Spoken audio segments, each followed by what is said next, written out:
right, boys. Time to hit you with some fucking truth. Fantasy football is shit. I'm over it. And the fantasy gods, they're over me too. Fucking 40 points from a goddamn wide receiver bailing out kids harder than they fucking need.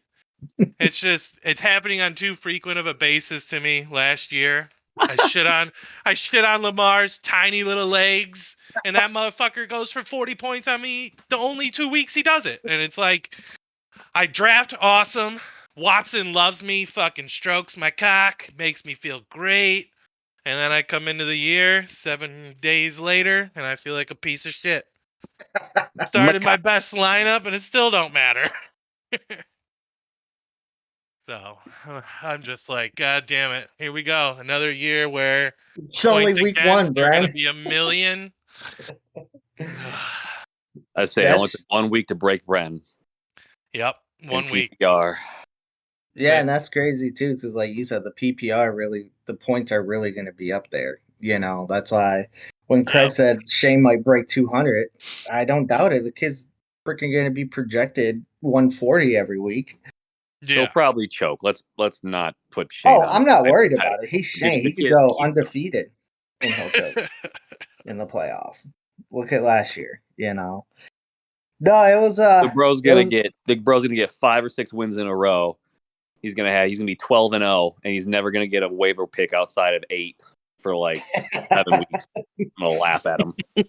And then week 14, all his players are gonna get injured, just like last year. Damn straight. But you know, all year he's gonna be like, "Oh, but my depth is so good." The tale as old as time. Exactly. Same story. I love how Shane has just instantly become the villain this year. Yeah, from everybody. I respect. He's doing a great job at it too. He's taking it like a champ for sure. But it's just he's doing a good job. That's so funny. But all right, yeah. So let's get this thing started. So Craig, I believe there was something you wanted to get off your chest. What do you mean? It's been a great week. I have nothing to get off my chest. Oh, are you finally staying out of it? Is that what this is? Okay, so we'll just say, listen, I understand how I come off. I understand that I love to bitch about fantasy football. It is the highlight of my year. I hope my wife went to bed. It is the highlight of my year to bitch about fantasy, and I have to be the voice because I know there's a couple other bitches out there who just won't say anything. So I have to be the voice for the bitches. I have to stand up for us, and I have to make sure we're just getting treated right. Because at the end of the day, you know, the people get what the people want. So if the majority rules, majority rules. But, you know, there's rules in place, people. There's systems and there's functions we go through to make sure things happen a certain way. And that's all I'm saying. There's got to be law and order, you know? America. Okay, so Craig kind of skirted the situation because if people don't get it, this is referring to the whole 2-loss, 2-win points thing. So like my issue with it is, I don't know, you're acting like it's something. I mean, unless you have evidence that none of us know about, that Dan purposely did this or someone purposely went into the system and changed it. Like, if that's the case, then I'm totally on your side. But my thing, first of all, was just that this is some stupid thing that ESPN did. That's what it seems like. That it either this is their new normal, and like no one knew about it. And so like if that's the case, then like I just don't understand why. Like, we have an easy solution with keeping track of your own win-loss record, you know, and then posting it, and we'll deal with it. Yeah, waivers are kind of fucked. I get that part. That part you could bitch about. But other than that, like, it doesn't really change much. Like, just as an extra win-loss to your record. Because we can manually set the playoffs, so the playoffs won't be affected. Right. No, so I agree. I give Dan the benefit of the doubt in this situation. I'm assuming I think the article came out September 8th. None of us, and I would, you know, you want to say you hold your the commissioner to a higher standard, but you know, no one's. I'm sure he thought everything was fine before going into the season. Give him full benefit of the doubt. Not his fault. This is some bullshit that ESPN pulls. We should not be on ESPN next year. We should go to somewhere else. Right. I'm sure some asshole who doesn't even play fantasy football put it in the code and then made it automatically activate over all league platforms. And so, fuck ESPN. What tilted me was Shane trying to like make that all of a sudden get voted into like reality. So I'm all fine with keeping track of the score, yada yada, having a scuffed waiver system. It sucks, Sure. but it is what it is. But no, I do think changing the format, and you can argue till you're blue in the face whether you change the format to half point PPR, full point PPR, standard, keeper league, non-keeper league, all this. There's multiple things you can do that changes the format, and when you change the format, regardless of how minuscule it might be, it didn't change the everything format down though. to the draft. Because everything you said, If we were to keep it, it changes the format because it changes no, it the way doesn't. It's scoring. still a PPR league. It doesn't change it to a half PPR league. It doesn't change it to a standard league. It It's changes the still weight of scoring from wins to points. It changes. It's just like having a keeper. Like it changes. It no matter what you say. It's okay. See, changing so the that's format. the issue I have with you is so how does it affect your keeper, Craig? Tell me this. So this is the obvious reason. So the keeper, I might have misspoken on the keeper. I would say for like the first 3 or 4 rounds of a draft, it will very minuscule if not affect you at all, right? But it's when you start drafting pieces, because essentially what this would have done is made you compete not only against your person week by week, it would make you compete against the rest of the league week by week, because now you are in competition to get an extra win based on the amount of points you put on the board. Now, I get it. The main point of fantasy football is to score a lot of points to beat your opponent.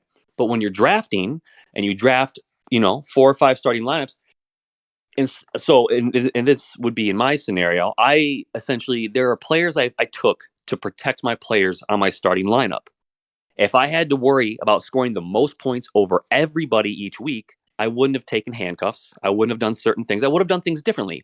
And that's what I'm saying. Changing the format and changing honestly, the you weight of scoring. shouldn't really be taking handcuffs anyways. Well, it doesn't. I don't care. Well, that's what I'm saying. So, not your own handcuffs. You're telling me that you're telling me it doesn't affect the way I draft, and that's wrong.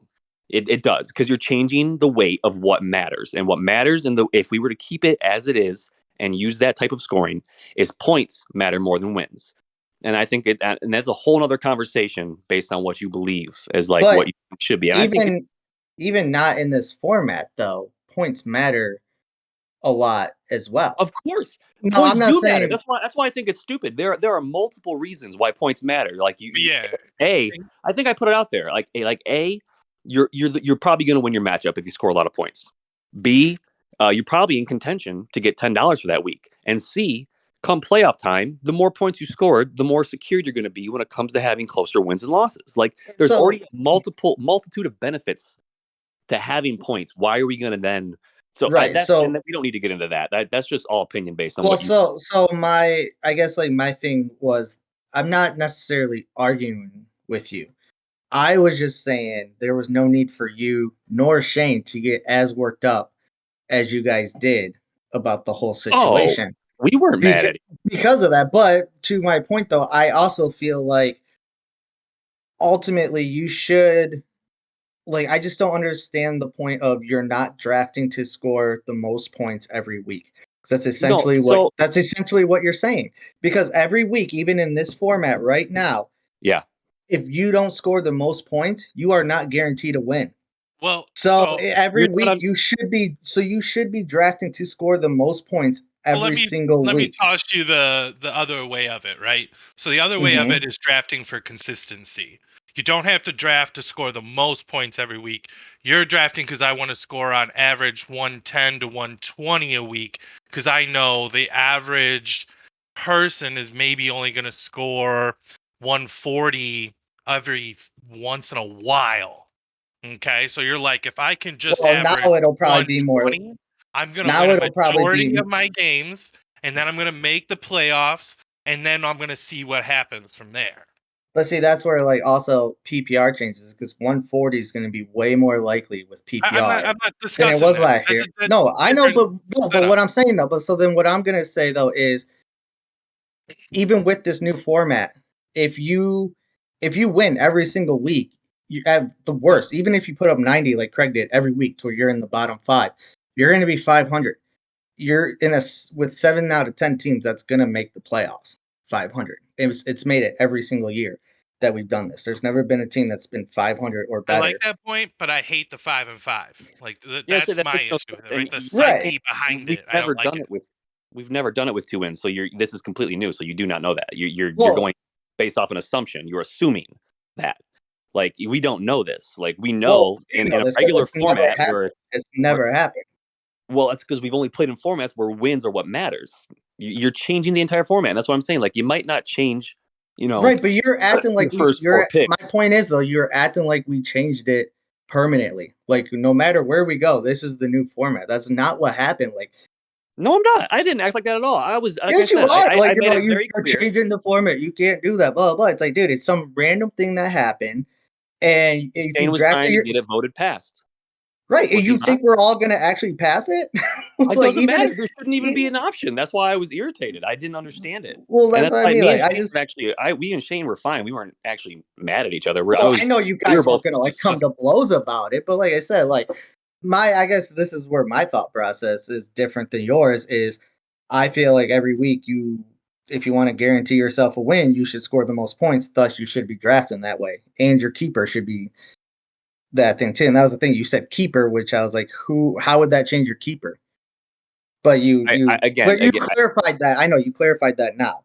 But like I said, I just feel like the whole draft thing, like and it's all about preference, I guess, because I feel like you really shouldn't draft your own handcuffs because if that player gets injured, there's very few handcuffs behind those people that offer the same type of upside as your starter. So even if you have that handcuff, your team is automatically eliminated. So there's no difference in having that handcuff or drafting for that upside player that might hit once out of every 10 players or so. You know what I So wait, mean? no, you're you telling me that if you had Zeke, you wouldn't want Pollard on your No, bench? okay, see, that's where so I said there's very few that's what I'm saying handcuffs. though. Okay. It changes. Like no matter Right, what, how right, minuscule or not, changing the format after the season started doesn't make sense. And the fact right. that Shane tried to vote on it is fine because I And no, assume but like I that's said, the thing. Nobody changed it. Like you're arguing as if someone went in, voted for it to change after we've done it. Like it's just some freak thing. Like let's just go with it. It's not no, I gonna was just affect trying to find a solution going forward because I knew it wasn't gonna be because Dan literally said he wasn't able to change it. So right. my So the my my solution was we're going to a different site. We're not gonna use ESPN no more. Like that's the solution. correct. But right now, No, that's the why like solution I for the just did year is what I needed. The solution was that we are going to keep track of everything manually and set the playoff manually. That was the solution. right. So once again, I just didn't understand why you got so upset about it Because Shane when said we should keep it and let's vote on keeping it. And Yeah, I'm like, what the Shane fuck is trolled this? him. Shane made a poll. Polls aren't official, okay? Like everybody knows that. Especially when No, the that's dude fine. can't even work it. He's like, I made a poll, and everyone's like, no, you didn't. Like, you really think we're gonna let that stand in court? No. And if anything, we would just vote it down in the summer. Like, Yeah, no, again, I wasn't really super upset. I was more I irritated don't know. You were at the pretty fact upset, Craig. You're I made underplaying that. That's an underreaction, overreaction to you're I not. personally I thought I put out very just very non like I wasn't trying to be mean or anything. I was just trying to state points about why it No. didn't make Well, any sense. see, yeah, when we say this, I'm not saying like you wanted to go hurt Shane or anything like that. No, Yeah, no, it's just he got under your skin. I That's was all. passionate. No, Shane didn't get on my skin. I literally told Shane like 3 times, like during those escapades, that I love him because I was trying to make it. I was not mad. I was just. It baffles me that scoring system even exists. Personally, that's what I'm more baffled Well, about. the reason that I was exists trying to though like. is because, like I said, it exists for people or for leagues where people complain about I scored the second most points, but Right. I faced the first amount of points. Well, this is a way to reward you for scoring that. Well, You either know, way, waivers are going to be scuffed this year, and I think this year we're right? going to I go over agree with that. That's the one thing that will be affected. go over the win and loss on the podcast. I'm assuming at the end of the or beginning or maybe at some point we should start doing that, covering Yeah. the actual win and loss. Just Yeah, so we can do everyone that. I knows. mean, I have to put it in yeah. group chat too, honestly, just so people see it in group chat. Yeah, I mean, we don't really have to do it every single week. I mean, we can, I guess, or just like every couple weeks, just do Yeah, one. kind But of yeah, just we, every I once in a while gotta just, remind people of the record just for yeah, fun. yeah, and that exactly. way it's a little easier than going and trying to figure out 14 weeks worth of who won and lost. Only one. We Right. only have to do it a couple weeks at a time, you Right. know. So, but anyways, so that was a nice little segue into our segment this week, which is overreaction. We're gonna call it Overreaction Wednesday. Doesn't make sense, but that's what I Gonna call it. call it Craig Wednesday. Yeah, Craig's a bitch Wednesday. No, just kidding. But no, so we each pick three players. Who, we're gonna argue which way we Are you feel. moving your mouth away from your mic? I can't hear him. No, can you hear me now? Yeah, I'm Yeah. good now. Oh, okay, sorry. So we all pick three players who we're gonna, say there's an overreaction to, and overreaction could mean like, someone who sucked, but people are overreacting to them. They're actually going to be good, or vice versa. Someone who balled out, and obviously they're not going to do that all year. So I'll start first. One of my players is Brees Hall, which is Justin's player. Um, I'm I'm gonna go overreaction. I think he's actually going to be worse than what he was. And the reason I say that, and he was okay, but both him and Michael Carter got, I think it was 10 targets in that loss to Baltimore. And so these next couple of weeks, he might be okay, but that's only because, what's his face? Joe Flacco's at quarterback. When Zach Wilson comes back and he's quarterback, he doesn't target the running back like at all. That's why Michael Carter last year, he was awesome when Mike White was in at quarterback, but when Zach Wilson was in at quarterback, he wasn't as good. And I still think that offensive line, they Mekhi Becton's hurt, and then Dwayne Brown, who they signed to replace him, he's hurt now. So that thing's still questionable. It's just that offense just isn't that good of an offense. So I think even though he had an okay game on this past Sunday, I think it's only going to go downhill from there. So I'm like I said, I agree. I I agree. just I just think Justin. Not that he hasn't been worried about his RB2, but that for me, I just wouldn't have much confidence in him being able to hold that spot down at least consistently. You might get a game here or there, but yeah. So that was Justin my first shaking in his player. boots. Yeah, dude, I almost had I almost got Mahomes from him last night, Oh but my god, that would have been dirty. it did That would it, have been it far didn't too work dirty. out that way. Yeah. So all right, we'll go to you, Craig, next. Go ahead and talk about one of your players. I'll let you Sure. choose. Sure. All right. So I will start with Derrick Henry. So is Josh breaking it out? Is it me? No, yeah, he's going in and out. We'll have to Okay. I just want to make sure it wasn't troubleshoot it me. another time. Yeah. All Is right. this good now? Yeah, you're good. So I Okay. went with Derrick Henry. Obviously, you can match up him with a couple other running backs that weren't super great week one. He still had 21 attempts and 82 yards. He had a pretty standard but low average yard per attempt at 3.9. But he is still obviously the main guy there. He's going to get his own. So, like, I think I don't know if anyone is actually underreacting or overreacting to him sucking. And if everyone's just pretty, maybe worried about him with his injury, I still think he's going to come back, be elite, still push for. I used to say top 5, but with this PPR format thing going on, I'm going to go ahead and say top 10. I'm getting a little shaky in my boots right now. So, but I mean, for an example, like Hilliard, Hilliard,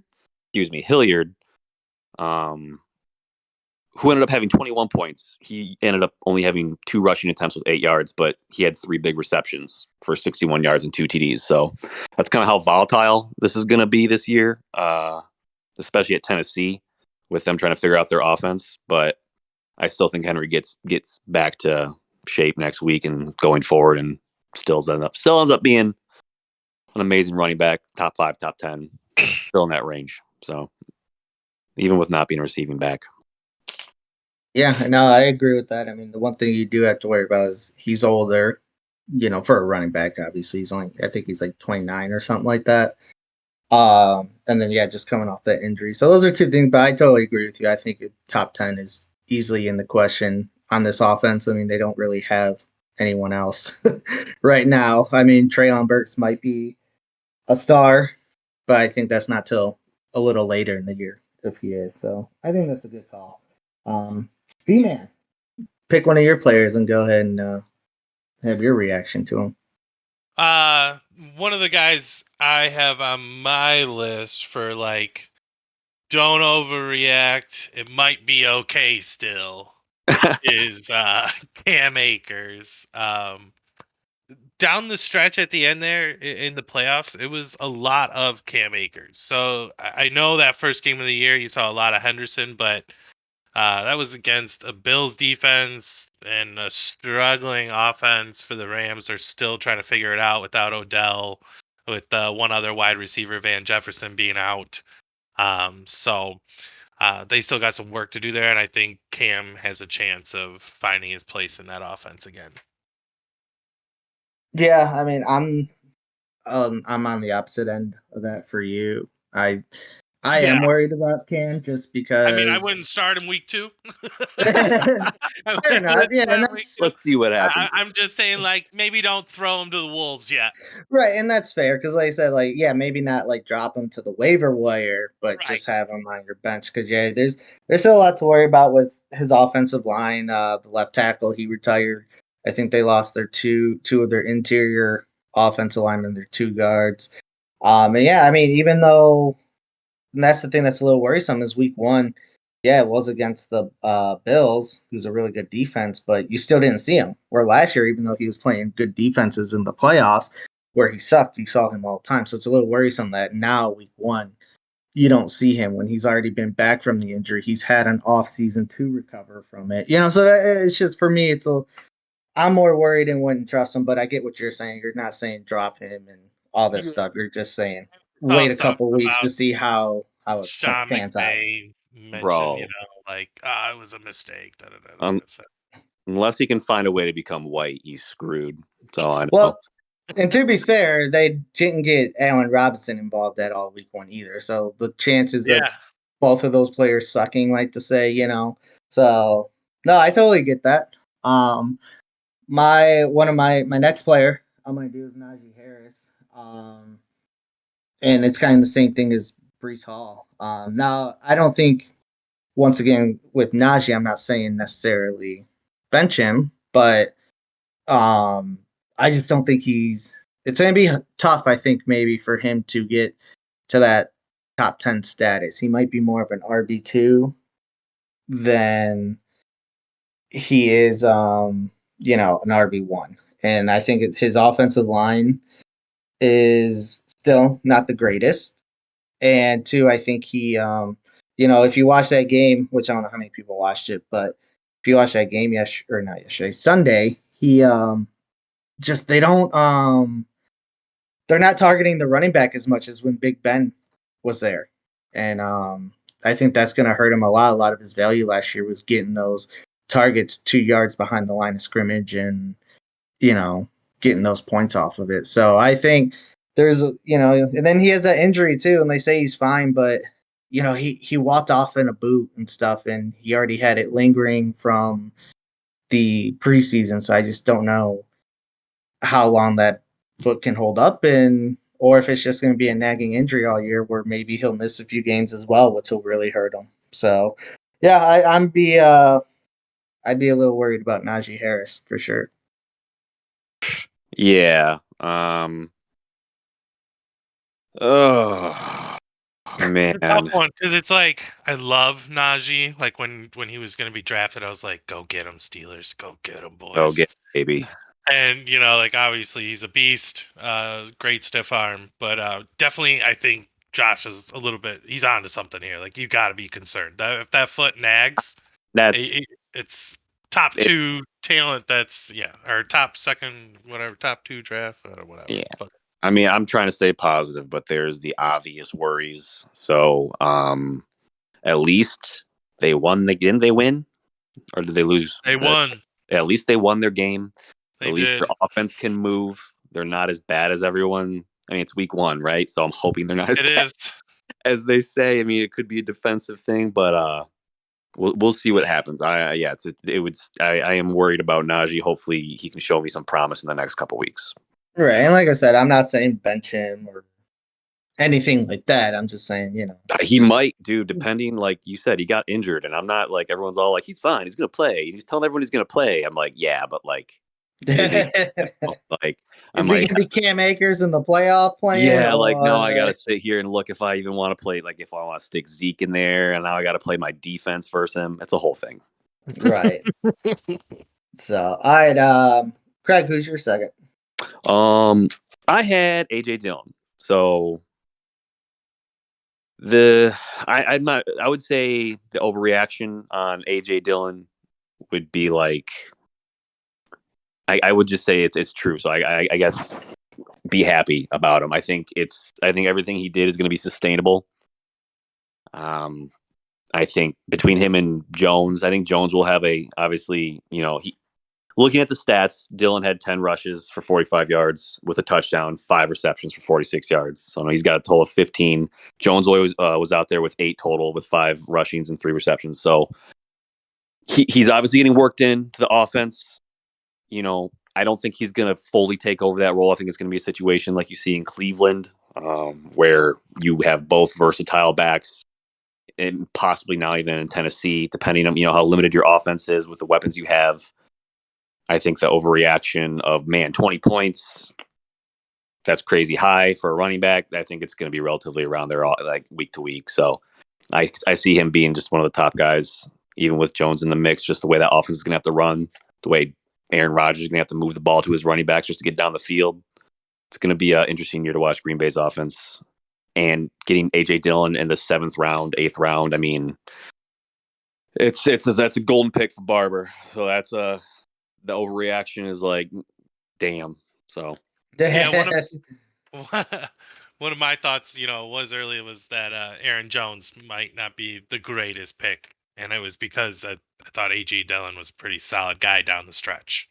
So yeah, no, that's a good point, Brent. But to the Aaron Jones thing, I also just remember back to last year, week 1, when Tampa Bay clobbered Green Bay, and then after that they balled out. So him, I'm not too Aaron worried Jones, about. very hot and cold. Yeah, Right, but I also am 100% with Craig on this one too. Just they've said it all off season that they need their 11 best players on the field, and they don't really have the wide receiver talent that is above those two, to where there's going to be a lot of Dillon in the backfield and Jones split out wide, or both in the backfield. They're going to use them both. They're going to throw to both. So definitely, I think Craig's right. Him, Barber, he sniped me of Dillon. That's who I wanted. I should have taken him earlier, bro. Like it's the way he's gonna produce. Like I feel stupid. Like I just I knew about. I was sitting there. I knew about Dillon. I don't know when I thought he was gonna go, but he's gonna be better probably than 2 of my fucking running backs I picked away before the 7th round, dude. Right. Yeah, I mean, I thought I was reaching for him at 7, but apparently everybody was going to where it wasn't really a reach, And like you said, I'm totally with you. He's probably gonna be a stud if he stays healthy. He has a chance to be They might have 2 top 12 backs or I top don't 10 think backs. Jones gets his. He had the way the game played out. I mean, I can see Jones getting another 10 to 15 rushing attempts in a game. He was really, having only 5 is not a lot. So Yeah. and he splits it and has 10 or 15 and a couple more receptions. You're still talking. It's crazy. We'll see. Yeah. But yeah, I mean, I think again, that's a keep overreacting, Barber, because you're gonna be happy with him. Jeez. Yeah, it might be a point where even though if we keep it where he costs a 6 rounder next year, that still might be a steal, Right. depending what they do and shit. But all right, B-Man, who's your second one you're gonna talk about? Let's see here. I was gonna do Michael Thomas. Better be good, you fucker. I just don't know if I would immediately throw him in your starting lineup and be super happy.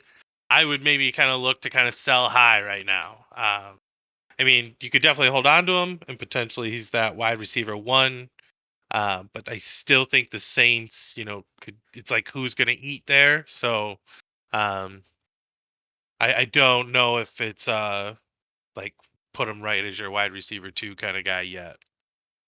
Can I Right. just say something real Yeah, quick? go ahead. Yeah, go ahead, Greg. Okay. Fuck Jameis Winston. Fuck that. All right, go ahead, Josh. Why? Because of Alvin Kamara? Yeah, he fucking Russell Wilson's and throws a touchdown a yard out from the fucking goal line. My boy's sitting back there pass blocking. I'm about to lose my mind. Well, you can't blame that on Jameis if it was called that way. Nah, I mean, Jameis is He manipulative. he definitely audible. he definitely pulled the Aaron Rodgers. He's like, hey, Kill. man, I need those stats. I need that. Yeah. I'm stealing. I can't keep stealing those crab legs, Dude, it's Michael Thomas. Michael Thomas like, yo, give me the ball. I'm back, right? boys. No, so like my I guess my rebuttal to that, Bren, would be, he hasn't played in 2 years basically, and they were down. I don't like, and that's where it was like, I get what you're saying, because I don't think he got targeted until the second half. I think he had 0 targets in the first half. But when they needed playmakers, who was the person they went to? Like, he ended up with 8 targets, 5 catches, and 2 touchdowns. So like, now, do I think he's going to catch 2 touchdowns every week? No, but I also think that he's going to get more playing time, as the weeks go on, and I think he's going to command that target share. And I think he definitely has a shot. Maybe not to be that dominant wide receiver 1, like overall, that he was in, I think, 2019 when he just set the world on fire. But I think he definitely has a chance to reclaim being a wide receiver 1 in general, like a round 1 wide receiver. He's your Antonio Brown of last year. Kind of, yeah. And, to Brent's point, like right now, because I have 3 other receivers that I'm comfortable playing, I'm going to probably maybe sit on him 1 more week just to kind of see it again. But at the same time, if like it came out that, say T. Higgins wasn't going to play this week, I would have no issue putting him in my, into my flex spot or whatever. And that trade I brought up earlier about, almost getting, and I guess it wasn't like super close. Like, it's not like we were inches away from a deal and it didn't get done, but he was strongly considering Mahomes, sending me Mahomes, and I was going to send him Rashad Penny and Michael Thomas. And the same argument that I laid out to him for Michael Thomas is the same that I just laid out to you guys about he's only going to get better as the year goes on. Obviously assuming health. That's with any player, though, that they stay healthy. And arguably he'd be better than his other 2 receivers. And then obviously probably not Diggs, but the other 2 that he has. And that's That what he you would be want, better than right? him. Right. Sell high, right? Like Michael Thomas is, to me, very juicy right now. Like, right. if you are someone that's like, ooh, I know that name. I remember what he did when he lit it up. Let me get that boy on my team. Like, you could definitely sell him for some great capital, like a Mahomes. That would be right. cool. Yeah. Because I also told Justin, I'm going to put the stat in here now, actually, Craig. Do it. I also told you, I was like, dude, you're going to run into the situation. Because he's like, I get what he's saying. For one of his quarterbacks, he wants a starting running back, right? Or a consistent running back, he put. But I'm like, who's going to give up their consistent running back for a quarterback? Like, probably no one. Probably no one. Yeah, exactly. So I was like, I'm offering you, he's a high risk, high reward running back in Rashad Penny, and to my probably your second best receiver when you get him in Michael Thomas, and you still have a stud quarterback with Lamar Jackson, even if you make that trade. But so the stat is how, not useful quarterbacks are, basically. So this was just for last year. So the difference between quarterback 1 and quarterback 10 was 110.42 points on the year. And so if you divide that by 17 games, that's 6.4 points a game. Or quarterback 1 generally scored 6.4 more points per game than quarterback 10. RB1 and RB10 were separated by 144 points a game, or 144 points overall. If you separate that, or divide that by 17, that's 8.4 points per game. Wide receiver 1 and wide receiver 10. I will admit this one's a little skewed because this was Cooper Cup's, fucking crazy year that he had last year. Always fucking scales, dude. So that one's 180 points per game. That's 10.6 points a week on average. But, you could even take almost 100, like even 60 points away, and it's still like 6 points per game, So like, and then tight end 1 and tight end 10, it was 136.8 points over the year, and that's 8 points per game over the season. So, I could have the 10th best quarterback, and my RB1, wide receiver 1, or tight end 1 covers that difference. You know what I Right. mean? So that's what I'm trying to kind of get through to Justin, that like, He's thick-headed, bro. I know, and like I get it, but at the same time, like that, like you have 2 studs. I'm giving you a stud back, and I'm not saying no one else is doing this because I don't know what everyone's trading him, and who knows? It could be all Shane trades where he's offering shit, and then he's like, "Oh, what do you mean? I'd do that?" I'm like, no, you wouldn't. Shut up, Shane. But Shane's yeah, about to so land first or second round draft pick here shortly. There's too many trades going out. It's gonna happen. right, yeah, Come that's take why Kamara. Come take him. probably his team should have been on this, his entire team. Fair.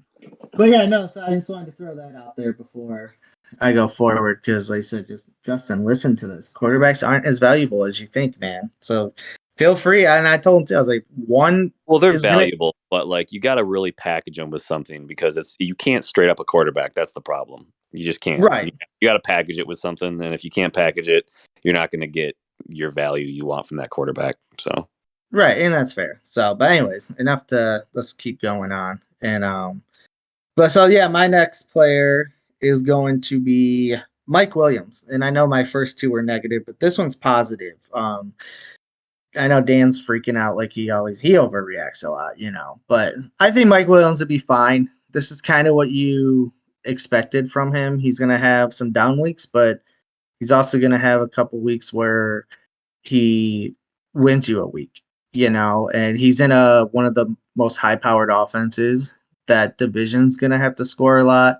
That conference is gonna have to score a lot. So I think the good games are gonna outweigh the bad games with him. And as long as he stays healthy, that's kind of been his negative thing, is health. But he's gonna give you a couple duds, but I think more often than not, he's gonna give you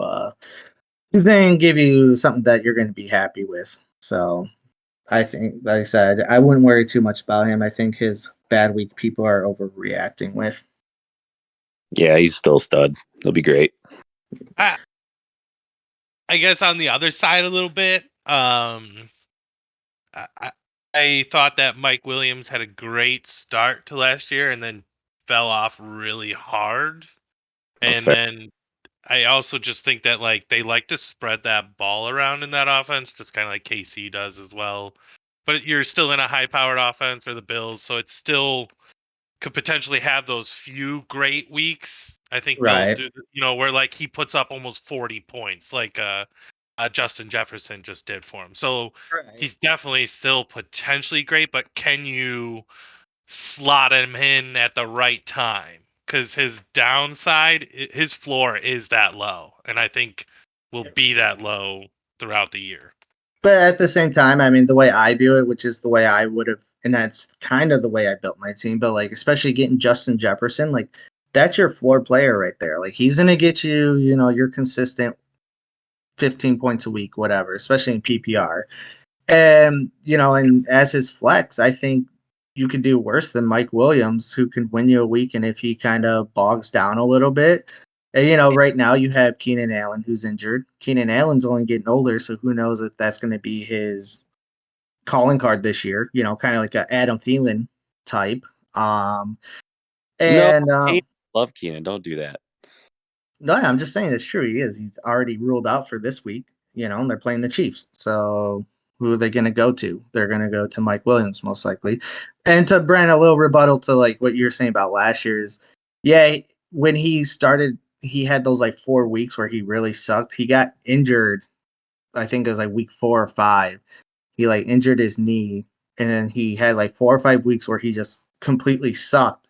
But then I forgot the stat, but it was something like he finished I think the only person that finished higher than him in points per game, wide receiver wise, was I think it was Cooper Kupp and Justin Jefferson and maybe Jamar Chase. Like there's only like 4 or 5 players who scored more than him wide receiver wise the last like say I think like 6 or 7 weeks after he recovered from that knee injury. So I still think he provides that, and it's like I said, it's week 1 and he's your flex. If he was like Dan's wide receiver 1 or something, then I'd be a little more worried. But especially as Dan's flex, like I said, I think he's that player that can either put you over the top or maybe hurt you a little bit, but I think it's going to be more putting you over the top more often than not. So, Craig, who's your third? So my third was Saquon Barkley. Mhm. Barkley, man, very upset I did not get him this year in the draft. It's a great You're pick. welcome. Yep, it was a great pick. He went Super Saiyan on the field, and he's going to continue to. I see him continue to produce. Maybe not that high, but he's going to be a stud. You got yourself if he stays healthy, obviously, always healthy. He's had a good amount of time to finally come back to this point and probably be the full workhorse again until they break him down into nothing. But yeah, the stat line: 18 attempts for 164 yards and a touchdown, 6 receptions, so he's still getting used, for dump offs, 30 yards. It's crazy, and he's obviously got one of the highest average yards per carry. I think it's like 9.6 right now. And he's got 18 attempts, so like it's crazy. Like usually people who have like 9.6 average yards have like 4 attempts on the Right. on the field. So yeah, obviously some big plays help him out, but everyone's it's not an overreaction. I guess that's the best way to put it. That's been crawling around my head all day. He's going to be like that. It's the proper reaction. It's the proper reaction. Yeah, he's going to just be a stud, man. I probably could see him being a top 3 if he. I mean, obviously, right? I mean, it's just the way he played, and like it was the way it was kind of like he's coming back. He didn't really play.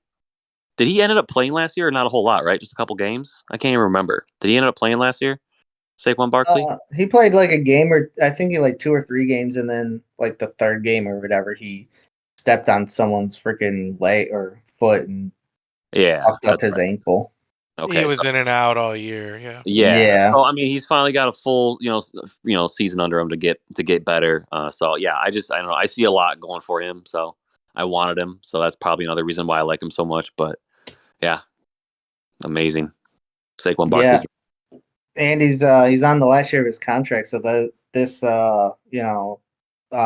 coaching staff has no reason to not run him into the ground because Right, that's such a good point. then they can just not sign him, re-sign him and shit. And Right. even if he does ball out, like they still don't have to re-sign him. Like, thanks for your one good year. Like, see ya, And they don't really have sell many high wide on him. receivers. Yeah. Yeah, exactly. They can maybe sell high on if they suck during the year, and some team wants, I don't know. I'm trying to think of a running back needy team. Say like the Bills. They're like, yeah, we want to go all out. We'll give our first round. That's probably going to be like pick 29, 30, 31, 32. We'll give that for Saquon and, whatever. So, yeah, well, I think I'm with Craig. Obviously, he's my player. But that's why I drafted him where I did. And health aside, if he stays healthy, I think he definitely has running back 1 upside, like overall. So, but health is a concern. And, that offense still really isn't proven. They only scored 21 points. So that could also be an issue that might worry me a little bit. But like I said, I just think he's going to kind of be the Najee of last year where the offense might suck, but yeah, he gets all sorts of looks. Yeah, a lot of volume. Yep. A lot of volume. So, all right, Brent, who's your third? My last guy, let's see here, was did I Kareem. Did you say Kareem Hunt? Oh, did I not say him? Okay, yeah. Kareem Hunt was my last guy. I think it's a bit of an overreaction. Reason being is, he scored 2 touchdowns in that game, so that's providing a lot of points for him. And although he does seem to get a fair share of red zone looks, I just don't know if like it can be consistent. So just, be aware of that. Know that it's either gonna be, a week that he maybe gets 2 touchdowns and gets you 20 something points, or you're looking at more like a 10-point week out of him because you're just getting some yardage. Yeah, you can almost say that that offense is the poor man's Green Bay, and he's kind of that Aaron Jones role a little bit. Like I said, obviously Yeah, not as high caliber because they don't have a quarterback right now. right. So I think he has a little bit of a floor, like a higher floor, but I agree with you though that he's not going to score they had 3 touchdowns, I think it was, and he scored 2 of them. Like, how often is that going to happen that they score 3 Yeah. touchdowns in general? Then he's going to get 2 of them. Hmm. So I agree with you. I disagree. Goodness Go gracious. ahead. Go I ahead. looked up Kareem Hunt stats last year, and it's the same exact offense they ran last year, and he was the man last year. Brennan, you had him. I wanted you to keep him. That's crazy. He I gets did keep him. like you're talking. So it's literally I looked up this. So he gets like 11. Yeah. So this last game, 11 rushes with a touchdown, and he had 4 receptions for a touchdown. So roughly, he had 16 total. So he's always within that like 13 to 20 usage range, and like no matter what, he's getting looks. I just feel like he's such a good running back. I don't know. I feel like he's a constant plug in at flex or safe bet at RB2 all the time. Just because of the way they run that offense, they just use them both all the time. Like I think if anything, I don't know if you said, I think Green Bay is the poor man's Browns. The Browns have been doing this since they've had both these running backs. So Yeah. Yeah, and but obviously he's got nothing but upside. Green Bay, they have a way better offense. So they have Aaron Rodgers as their quarterback. Where That's fair. It's fair. Yeah. I just think again they've been doing it longer. They know what they're doing. Obviously, yeah, Aaron Rodgers is Aaron Rodgers, but I don't know. I think there's nothing but upside of Kareem Hunt. I'm gonna obviously say if Chubb gets injured, it's a huge role. It's a huge bump with any running back, but in this situation, Hunt would just benefit all the more. Obviously, I know Hunt is injury prone as well, so it's just Yeah, that was my issue. Like I had him when he was injured quite a bit. So yeah. I just yeah, he's just, if he's healthy, you can plug him in at flex and not even blink an eye. I feel like that's my personal.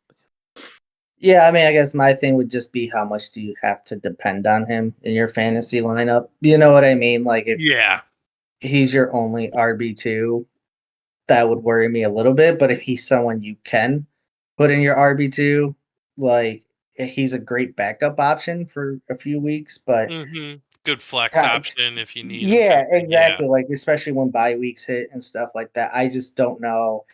Like we said earlier, if you can count on the 2 touchdowns. Like I said, I just don't. I prefer Baker Mayfield over Jacoby Brissett, and once they play better teams, I just don't know if the game script will be there for the Browns to do whatever they want. Eventually Jacoby's going to be throwing interception. They're going to be getting down a lot, which might help Hunt a little bit. But I was gonna say, I think that's game script well, great. you could say that, That's but I also feel last like that's overrated a little bit. Like I feel like when they get down, they still have Chubb in there. Like I kind of like what you said. They just do this all the time where they just run the ball, even when they're down. Like it's just I don't know. I guess I just don't Yeah, have the last year, I confidence think I in it. remember in garbage time, and last year in garbage time when the Browns were always down because fuck Baker Mayfield. But yeah, definitely better than Jacoby Brissett. But I remember that's when Kareem Hunt got like a break off 70-yard touchdown because they just kept dumping off to Kareem Hunt. I don't know, like I just like his situation in fantasy personally, but I understand why you'd be skeptical. I can see that. It makes sense. Right. I hmm don't think Brent or myself are saying, obviously like send them to the waiver wire or nothing. We're just saying, And if you it know, wasn't Chubb, who's just a wall breaker, if it wasn't Chubb and Hunt, it would be different. It's because it's those two and the way they yeah, play it is great together. I don't know. I love right. that. yep. That's another reason that we're saying for like, especially the touchdowns, because like how much of those touchdowns was his fantasy production too, So hold on a second. I'll pull that up real quick. He had 23 points, so I'm assuming So he would have half. had 11 points in PPR without the 2 touchdowns. So, I mean, that's okay. Like I said, if that's my bye week villain, sure, I'm happy with 11 points. Yeah, But good place at flex for a 7th right, round pick. Good place at flex. but well, I mean, but in PPR, I would like more than that if I'm counting on you consistently. Is my point. Yeah. That's So understandable. I can understand that. Yeah, that makes sense. yeah. So all right. Well, those are our kind of overreactions, or underreactions, depending how you look at them. So I think now we move on to matchups. What do you guys say? Yeah, let's get it. All right. Oh, yeah. Hold on one second. All right. So, Bren, we gotta step up our game. Um, so in picks, you went 1-4, Bren. Nice. With the over under, you went 3-2 though. So Nice. not Winning too money. That's money. yep, I was not gonna too say. shabby. I'm winning money. I went 2-3 in both the picks and the over under.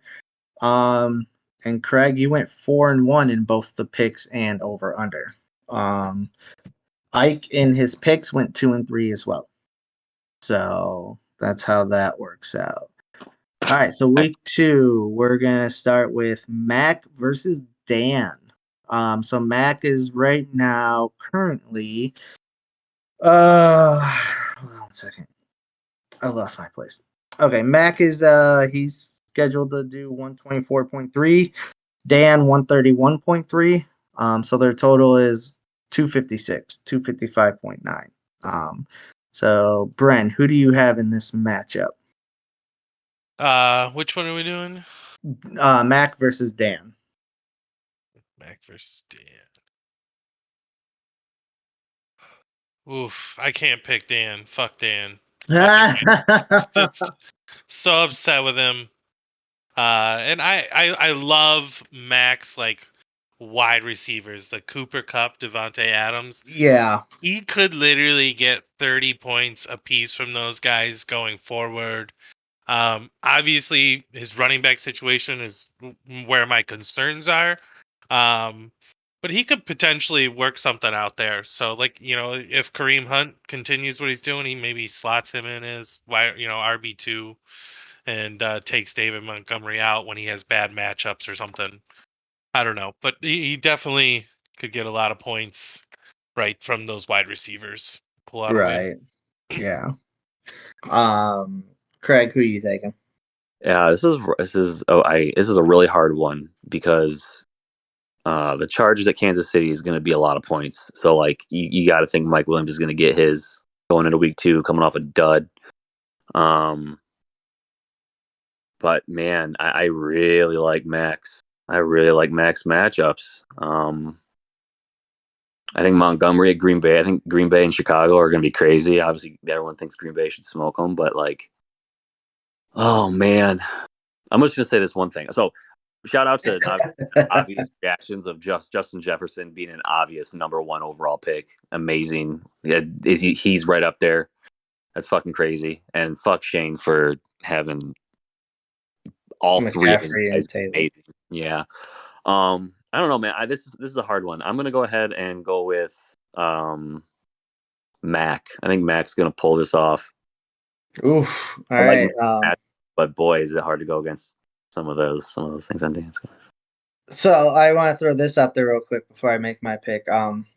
So like I said, I got home super late today, and I ate dinner and then basically came in here. So I had Melanie's celeb pick for Ike this week. Nice. So she picked Mac as well, but I am actually, I guess, going to be on the island. I'm going to go Dan. Um, Joe Burrow, his performance last week kind of worried me.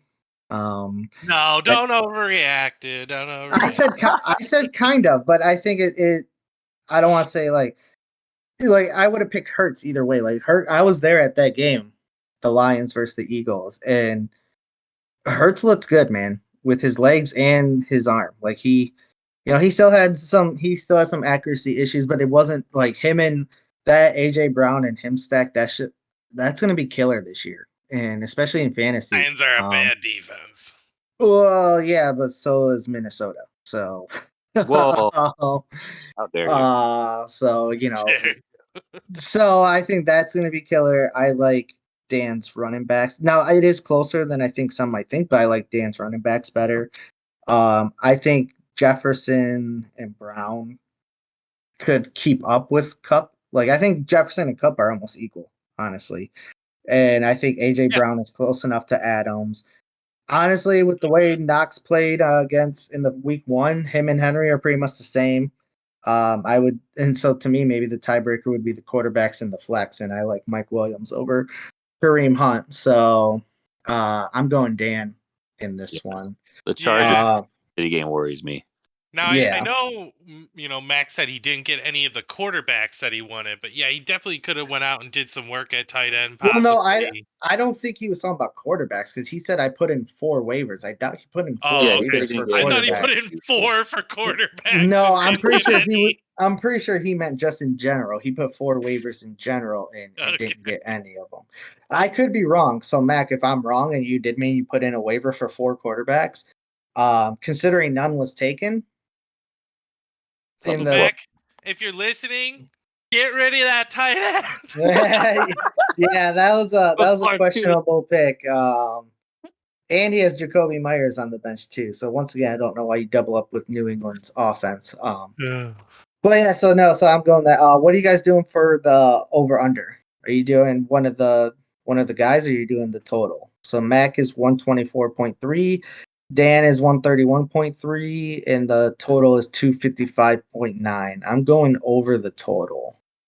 I'm going to go over 130 for Dan. That'll be my one nice thing that I do for him. I'm going to do that for him. I'll throw him a bone. Oh man. Yeah, I think Mac goes over 124. All right. Okay. Got those locked down. So we'll go the next one. We will go Bren versus Funk. Let's go to that one. So Bren, I'm assuming you're going yourself, right? I am, dude. I'm going to eat this cupcake up. All right. So I'll go next. I will say, I mean, Funk's team worried me last week, but at the same time, players like Henry and who else? Yeah, I mean, Henry was really the only one that you could say worried you. I mean, Aaron Rodgers too. He's not gonna put up 3 points every week, but the only person on your side I'm really worried about, Bren, is Lamb. I know. Don't I'm overreact. So I'm not saying necessarily bench him because I will say last year Cooper Kupp started 1 game and Lamb got, I think it was 11 targets or 10 targets, and then Mari Cooper got like 11 or 10 targets in that game. So it all depends too. They are facing who is it, Cincy? So that could be a little bit of a high scoring game. Who's even their backup quarterback? Cooper Rush. Cooper Rush. Okay. I believe he went to Central Michigan. Oh, okay. I believe so. Don't quote me on that. But I am going Brent. Long story short, Brent. Sorry, guys. Nice. Bren, I like it. sorry. I'm so sorry, Bren. Don't do it. Don't you choose that Asian persuasion. Listen, this is the thing. I got lucky, but so did Funk. Because if either our teams were average instead of below average last week, it would have been a different story. I don't think Funk's team is going to be that bad again. I really like Edmonds' position in Miami. I think Henry at Buffalo. Oof. Actually, fuck. I don't know. We'll see. Oh man, I don't think Rodgers is going to be that bad. Judy's going to get his own. Jamar Chase is the truth. He's a top 5, top 3 receiver. Ertz is going to be better, obviously, until Hopkins is out. So that's a good pick for now. Elijah Moore. I mean, he can do something different at his flex if he wanted. I am worried personally about Pitts still. I still don't understand the Pitts pick. CeeDee Lamb still worries me. Patterson is a scrappy man. Man, he's scrappy. And the only reason I don't ever want to own him is because he is old and he might have a down game. He's just kind of hit or miss. He's like a golden Kareem Hunt. You just don't really know sometimes. But yeah, sorry. Let me just say this real quick, Craig. Yeah. Real quick. I did not see that, but that is something that Bren that you might want to try to fix is you are relying on Patterson and Pitts. Both Atlanta Falcons. So, like, how much do you now? Granted, that might be an offense where that works. Don't worry, I'm loving it right now. Don't you? I mean, yeah, this kind of worked out. Patterson 22, and then Pitts only had 4 though, where it might be reversed next time. So like it's just you might, if you're lucky, you might get one with 15 and one with 10. But it is a little worrisome. But real quick, I will say Brent's floor. I felt like he hit bottom with Lamb and Pitts barely getting 4, his defense getting 1. He still put up over 100 points where Funk hit floor and he put up 60. So sorry, Greg. Go ahead and finish what you were saying. No, Atlanta's a scrappy offense. They can have a dogfight and put up some points, man. But I just don't think Aaron Rodgers is going to come up there and be a joke again. Same with Henry. If they do, it's going to be a huge warning sign for Funk. Can't have 2 games in a row with those elite players sucking. But like I said, I just like his positions and his matchups better. I think Funk comes out on top. I will bet the over on the total here. Same. I'm gonna do the same on that. Okay, so you're both doing the over 241.7. I think Brand should be projected like 130, but so should Funk. I think they should be a lot close. It's just it's fucking Watson, Get rid of him. Yeah, their Jew math is obviously wrong. Right. Yours is right. L'chaim. That is how it works for sure. 241.7. That's off by 1. So 1 second, guys. Sorry. All right, there we go. All right, we'll go on to the next one. So everyone. Oh, I'm sorry, Ike or Melanie. Sorry, Melanie went Brent as well. So 3 Brents and a Funk, 3 Max and a Dan. Sounds like a bad sitcom. We will go Shane versus Craig. Shane's projected 140.5. Craig 125.5. Oh my god. So Craig, I'm assuming you're gonna man up and go yourself. Only because people choke against me. That's only the reason. That is actually very true. There is something of true to that. They're all human players. They're gonna fuck up at some point. Why not be against me? All right. B-Man, who are you going? I gotta go with the big dog Shane on this one. I'm going Shane. Team's just well built, and then somehow he might have picked the winning running back for the Rams. But he might just get easy production there. Right. What a piece of shit. So this week's a little odd for him because he can't start. Or he could start Kirk. I mean, he would be against his defense, which is odd. But yeah, I think that's why he's not doing it. Yeah, I still feel like Christian Kirk is a good the flex. Truth. Yeah, great flex. Yeah. So Craig, I had the great joy. So Melanie, when she was doing these picks, at first I was like, "Oh, who do you pick, babe? Like, Mac or Dan or blah blah." She's like, "Don't do it like that." She's like, "You got to make it more random." Right. She was, name. Well, so she was like, "So why don't you just say like, why don't you tell me their team name and I'll pick it based off their team name?" And so I had the great joy of explaining to her what Nazi Germany meant. I was like, I'm pretty sure it's a reference to Nazi Germany, but he has a player named Nazi, so it's a wordplay thing, babe. And she's just like, yeah, I'm not picking him because of that. So she picked Shane. So you screwed yourself on a pick there. I just wanted to tell you that. My wife doesn't even think I'm funny, so don't worry about it. Oh shit! Hold on, I got this. All right, what are you guys doing for the over under? I'm gonna say Shane goes under 140 because I'm praying that he chokes. Okay. I will say Craig under 127.8. Ouch! Oh, there's no facts to back this up. What are you talking about? If there are none. Yeah, there are none. My average is very high. I'm gonna go. Oh yeah, I think I'm gonna have to hit Craig. Now, Brent, it's 125 for Craig. 125.5. Mine says 127.8. Why is it different? Oh well, you might have changed. Hold on, you might have changed it before. Well, I didn't see it. No, you're right. It is 127.8. I don't know. Like I said, I kind of did this on the fly. Sorry. Yeah. Or no, I did this.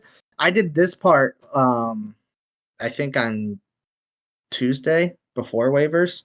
Yeah, I was gonna say, yeah, if anything changed. So Well, if you'd be anything, smart to pick the under because I might switch out Harris to like Elliott depending on what happens. So yeah. So all right, Craig under 127.8. I'm also gonna go the Craig under 127.8. it's a safe bet. If I was trying to win money here, I'd probably bet against myself. But it's Right.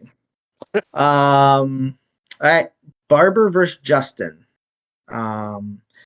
So I will say Melanie went Justin on this one. Craig, who are you going?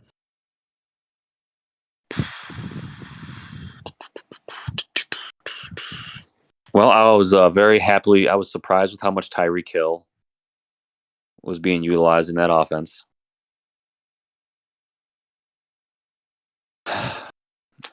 So this is a hard one, I guess. So Swift looked the Lions' run game looked real good.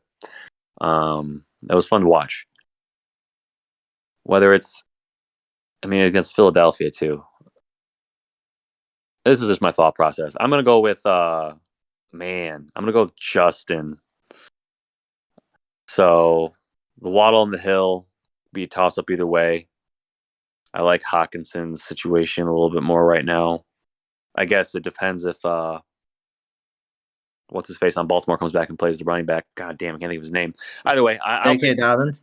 Yeah, Dobbins. If Dobbins comes back, that might switch up that offense a bit. But with what Diggs did last week, and I like Melvin Gordon more than Carter. I like Cook more than Swift. Mahomes and Allen, you might as well, it's a chalk up.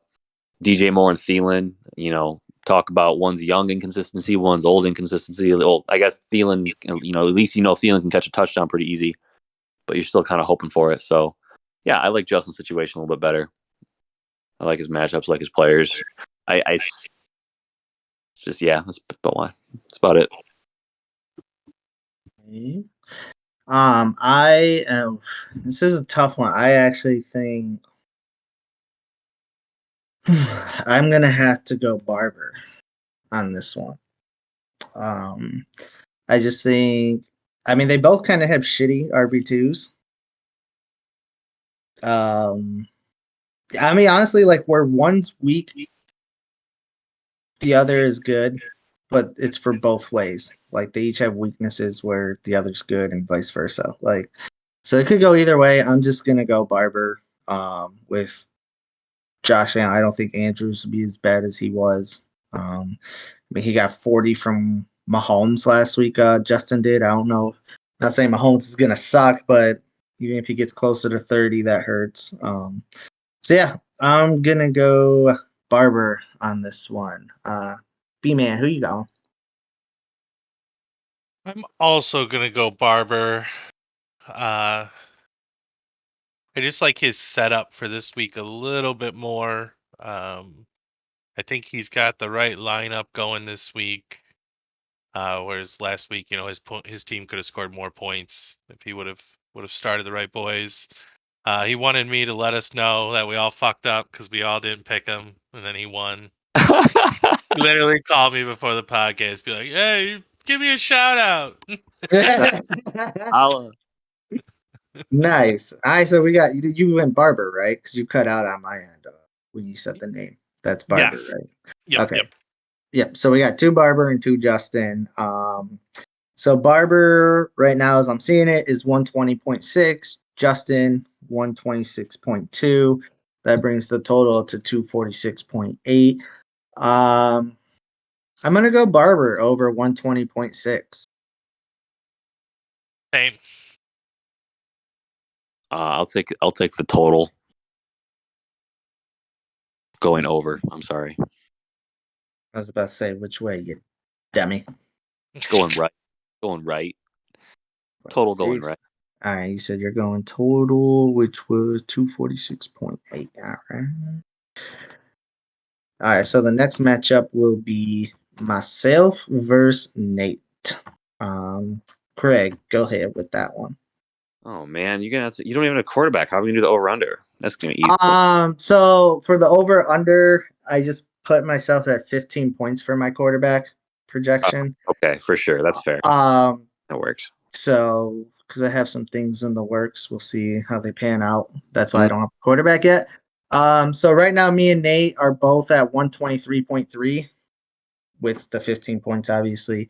If you want to take me having a quarterback into consideration and who it might be, that's up to you. The total is 246.6. Nice. So. Geez, another close one, man. Dude, the more I look at everybody's team, the more I just think my team sucks. Let's see. I don't think Higgins is going to play. Is Higgins playing? I thought Higgins was going to play either. He practiced it. He practiced in limited today. They Well, you said can put it. I need you. Okay. So they limited practice. I'm going to go with Nate. So Tom Brady only put up 10 points last week. Tampa Bay looked. I personally think Tampa Bay still looked great. So I'm going to go ahead and say that at least doubles this week. So that's going to probably give you better than your average quarterback that you can find off the wire, just unless it's randomly. Obviously, if you don't get a trade in and it's Carson Wentz, you can, that offense might be humming 20 points. But I still give it to Tom Brady. Eckler and Barkley. I think Barkley wins that. This is hard. Leonard Fournette looked amazing. That's an interesting play, too, because you have Leonard Fournette and he has Tom Brady. Might come back to that. And I will say my quarterback got me 4 points last week. Just throwing that out there. I know. He looks so good, though. So good. And I still put up the third most points in the league. So it was. I still like the way they use Leonard Fournette, but give it to toss up. I like Chubb as well. I like Evans way more than Sutton, St. Brown more than Davis. You can't argue Kelsey's the best fucking piece of shit tight end in the game. But Schultz, can hold his own and still cover a good chunk of that. I still think he beats you, or not you. I'm sorry. Oh yeah, it is you. Beats you in both your receivers. So Sanders, Philly looks really good. If Sanders stays healthy, he's gonna probably do really good. So the way he was used, I think he'll beat or match anybody you put in that flex, whether Thomas or whoever or Penny. I don't know. It's a close one. Unfortunately, done probably by 9:30. Tom Brady kind of gets. I think Tom Brady comes back hard. I'll be in the room. Yeah, I think this is a close one. They're the two matchups that I think are really good this week, and it's Josh versus Nate and Justin versus Matt. So this one's tough. I think Josh finds a way to pull it out, though. I'm gonna lean towards Josh on this one. He's a boy that knows how to work that roster, find a way to fill them holes. He managed to win week 1 with 2 injuries during the game. So coming from a guy who's hating fantasy right now and bitching at it, it's like clearly it's still possible to do it. Like you just got to be good. Yeah, I'm giving you the win, Josh. Nice. So funny story. So how I said Melanie had to or she didn't have to, but she chose to make the picks based off of the team names. I didn't realize Nate's team name was Rodrigo Blows. So I was like, I read it at first like to myself, and I was like, this is actually hilarious because I didn't know if he was referencing me or Rodrigo Blankenship, who got released. And I said, I thought he's referencing the linebacker on the Lions from Hard Knocks. It could be many different ways, but so Melanie so I didn't tell her like which matchup it was. Obviously, I just said the names, and so I read her my name, which was Osmataz Buckshank, an ode to Key and Peele East West Bowl. So she's like, "Who the fuck is that?" I was like, "I can't explain that to you." And then I was like, and then Rodrigo Blows, and she's like, "Is that referencing you?" I was like, "I don't know." I was like, "I don't think so, but I don't know." So Nate, if you're listening to this, let us know who you're referencing with Rodrigo. Right. Well, she picked me because she thought that Nate was referencing me saying Rodrigo Blows. But yeah, I'm going myself as well. Like I said, I mean, I doubt I'll get 4 from my quarterback again. I doubt whoever I have, whether it's Higgins or Thomas, because if Higgins don't play or if I'm just feeling shaky, I'll play Thomas. I doubt they'll get me 4. So yeah, even though Barkley might not put up, 35 or whatever he put up. I think those guys not sucking will even out. And like I said, I just think that'll, who knows, but Schultz, we talked about it with CeeDee Lamb. We don't know how he's going to be with Cooper Rush instead of Dak Prescott. Miles Sanders, yeah, he played well, but he also played well against the Lions. So, if you think Minnesota's a better defense, how well is he going to be? So I don't know. Like I said, I think my team is better. That's not me gloating. That's just facts, really. Didn't you say Minnesota's defense blows You did. Right. earlier? I said if you think Minnesota's defense is better than Detroit's, Oh, okay. then who knows how good Sanders is going to do against a better defense. Doesn't mean that I think they're top 10. I think they could just not be 32nd. They could be like 25th, and then Sanders did go all year last year without scoring a touchdown. So, he got one against the Lions. That might be all he gets all year. Who knows? But no, I just like my players better, Okay. obviously. So, obviously, I pick me. I'm going to go, though. I think we both ball out this week. I'm going to go over the total. The 246.6. B-Man, what are you doing? I also think you guys go over the total. But yeah, I do find the Miles Sanders start over like Brandon Cooks interesting. Now that you mention it, Or even Allen Robinson, depending how much you think.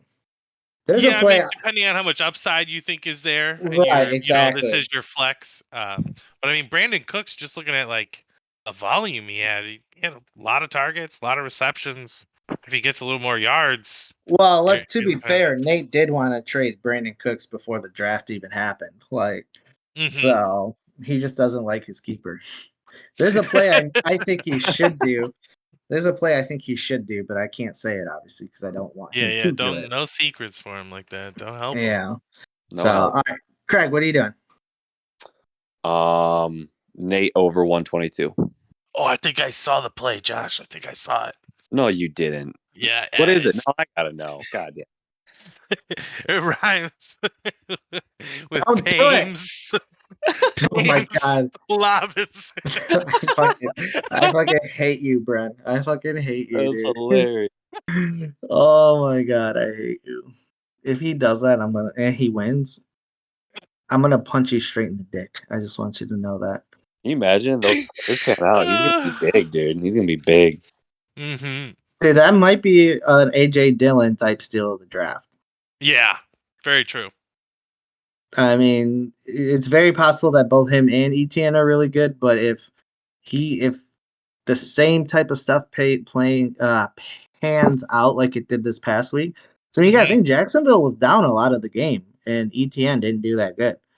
They Gotcha. still relied on James Robinson, or I mean Paynes Robinson. Yeah, there you go. So Yeah.